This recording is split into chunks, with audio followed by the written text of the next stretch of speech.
Story 1, 1 to 2 times a week, but it is quality. It is usually somewhat scheduled, which we thought would be weird and unsexy, but considering busy schedules, it is something to look forward to.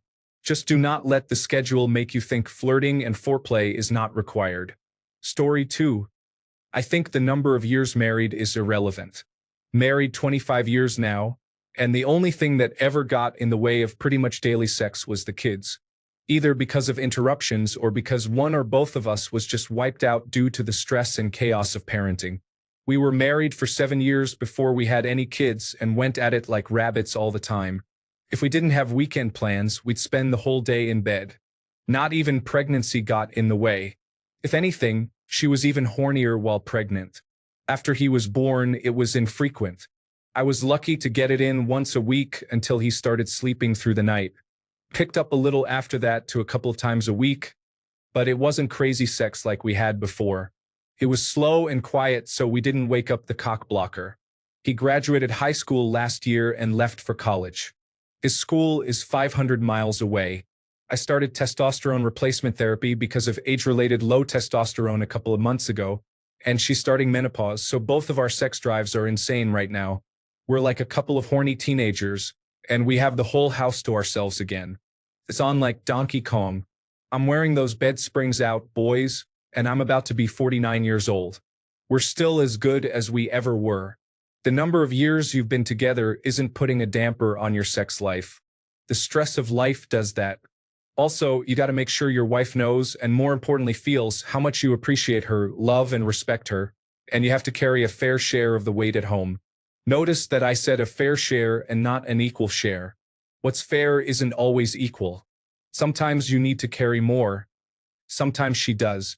The focus for both partners should always be on what more you can do to help the other one, instead of what you've already done. Tit for tat doesn't work in a marriage.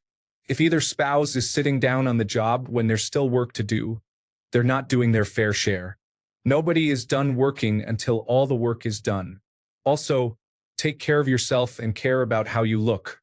Do everything you can do to stay sexually attractive to your partner and pay attention to each other. Dudes be like, she said she's got a headache again. She's had a headache all week. Meanwhile, he hasn't lifted a finger to help around the house and he looks like a pot-bellied troll. Get it together, bro. Same for women. He barely looks at me anymore. As she's scrolling TikTok and ignoring him except to complain about something or to ask him to do her a favor.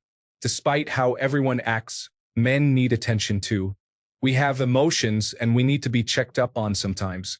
We aren't always okay. That's all. Story 3. Heard a joke a few months ago that is sadly becoming closer to the truth than I'd like. I heard on the radio this morning that the average American male has sex 2 to 3 times a week, while the average Japanese male has sex 3 to 4 times a year. Also, this morning I learned I was Japanese. Likewise, I read once that too much sexual activity causes a decrease in memory capacity in men. I read that on Friday, September 3rd, 2021, on page 57 of Men's Health. Story 4. 17 years married. 1 to 2 times a week. Sex isn't as important to us as it used to be, but when it happens, it's still great. We don't complicate sex. We don't get upset if one is in the mood and the other isn't. Story 5. Scheduled once a week to keep us both committed. And then about 50% of the weeks we will have impromptu sex sometime during the week. We went through a few years of a dead bedroom as well and happily landed on this 1 to 2 times per week norm. Story 6. 5 to 6 times a week. I'm ridiculous. If anyone feels they aren't getting enough love, these would be my tips. Sex toys are a great way to increase her pleasure.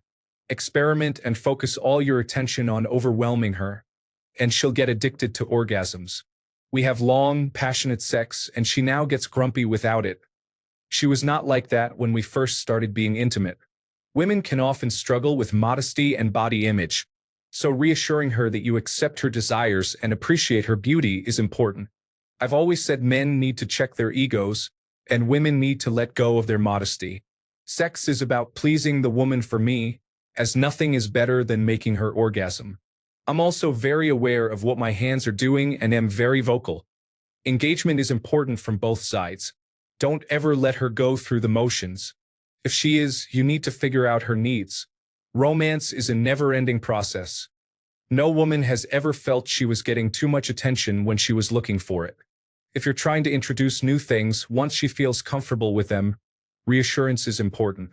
She'll soon appreciate that you're thinking of her even when she isn't around, and it will likely increase her desire for you as well. Just my 2 cents. Story 7. My wife was raped a bit before we got together. When she gets triggered, we can go months without having sex.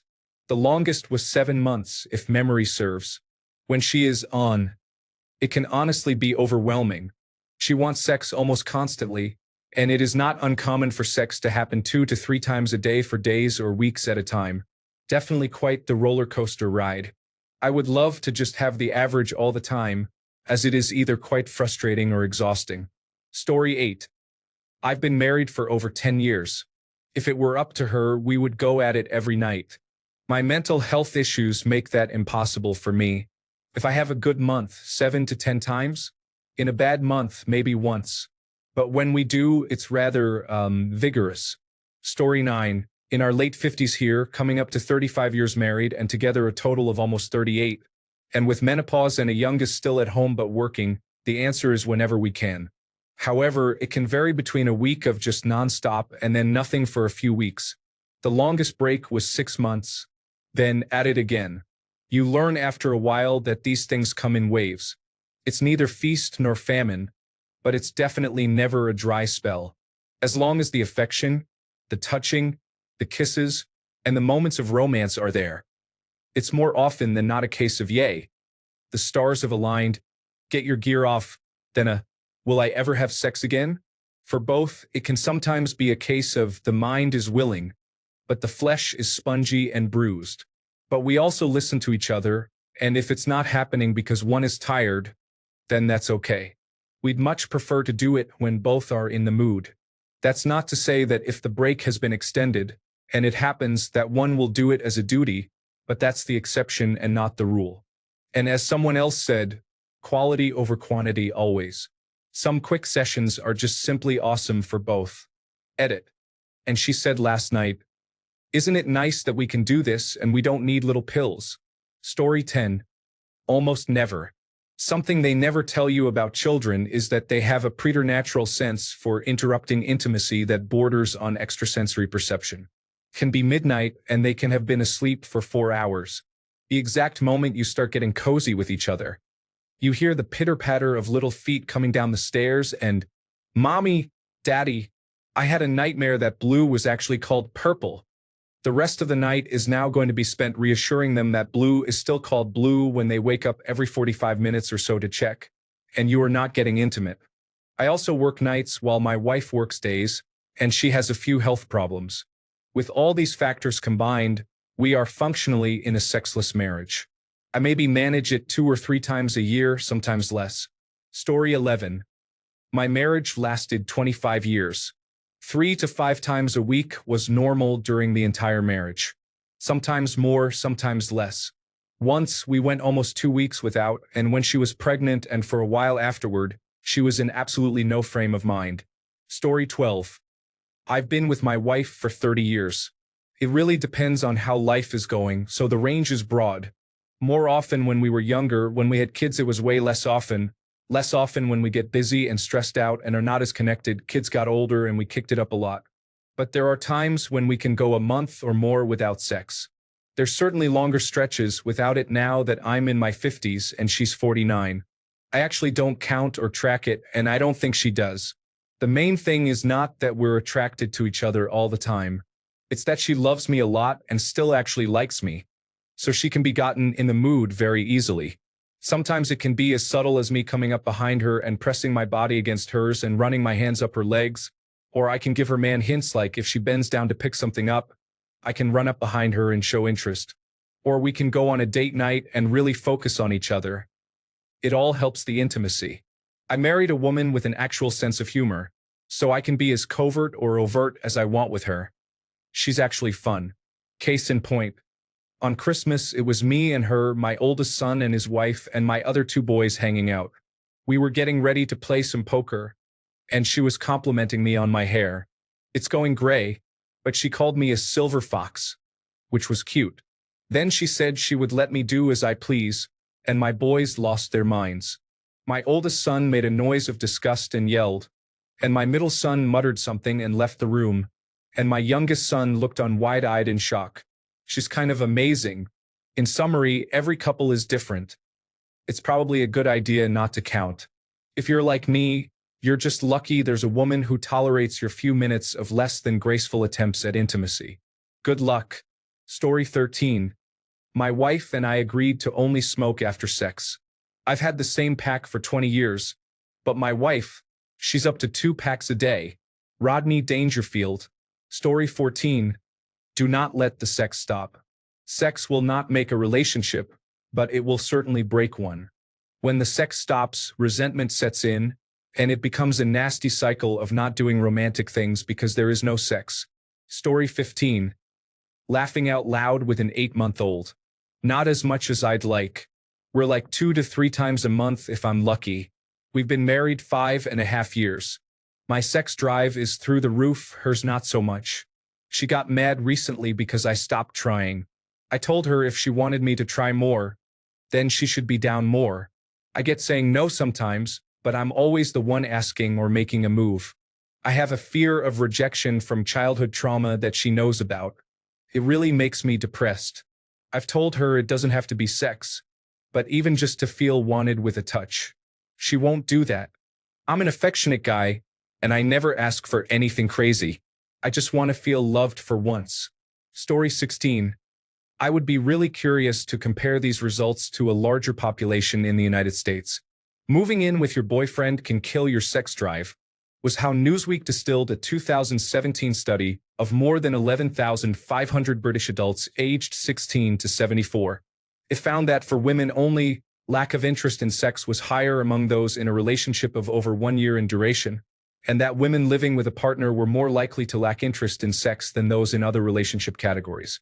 A 2012 study of 170 men and women aged 18 to 25 who were in relationships of up to 9 years similarly found that women's sexual desire, but not men's, was significantly and negatively predicted by relationship duration after controlling for age, relationship satisfaction, and sexual satisfaction.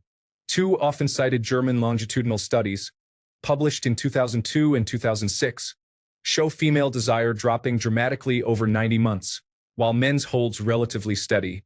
Tellingly, women who didn't live with their partners were spared this decline, perhaps because they were avoiding overfamiliarity. A Finnish 7-year study of more than 2,100 women, published in 2016, revealed that women's sexual desire varied depending on relationship status. Those in the same relationship over the study period reported less desire, arousal, and satisfaction. Annika Gunst, one of the study's co-authors, told me that she and her colleagues initially suspected this might be related to having kids, but when the researchers controlled for that variable, it turned out to have no impact. Story 17. Why are you asking this? I understand how it can be interesting in general, but I would very strongly advise against comparing your relationship to the answers and averages you get here. There is no optimal amount of sex in a relationship. You're either happy or you're not. You aren't required to be happy with sex twice a week. You're allowed to want and need more or less than that. What other people do is irrelevant. What makes both you and your partner happy is what matters. In my case, the answer is twice in the past year. And no, it's not good. Not at all. It's really bad and has been for a long time. I honestly hate myself for it because I do hate it. I remember coming up and saying that I would never deal with something like this, and I can't help but feel I've really let my younger self down, as well as being persistently unhappy with the situation myself. But younger me failed to consider the complexities of having kids and a mortgage. So older me has to constantly reevaluate the balance between all the possible difficult outcomes of divorce, my relationship with my kid, my finances, the odds of winding up in the same situation again, having another fight about it, or just letting it be. That's basically a daily decision. I'm looking at the pros and cons and trying to figure out how much I can take and how much I lose in each decision. I'm trying to pick the decision that has me losing the least. It's never clear or easy. So I guess I would say that if you're asking this because you feel like you and your partner aren't having enough sex, then you and your partner aren't having enough sex, regardless of what people here say about what they do. Story 18. Once I got my depression and medications figured out, 3 to 5 days a week. I mean, I enjoy it and sometimes it's a lot, but my wife is a 24/7 get down to business type of woman. When she says it's go time, I stand at attention. Story 19. 8 times a month, 15 years in. But it changes seasonally. Marriage is full of peaks and valleys.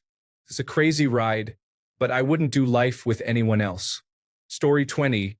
Usually at least once a week, often twice a week, sometimes 3 times a week. Post-pregnancy, it took a long time for her to start feeling sexy again, about 2 years. During that time, it was quite rare because I had to put in all of the effort, and even then, she sometimes didn't want to.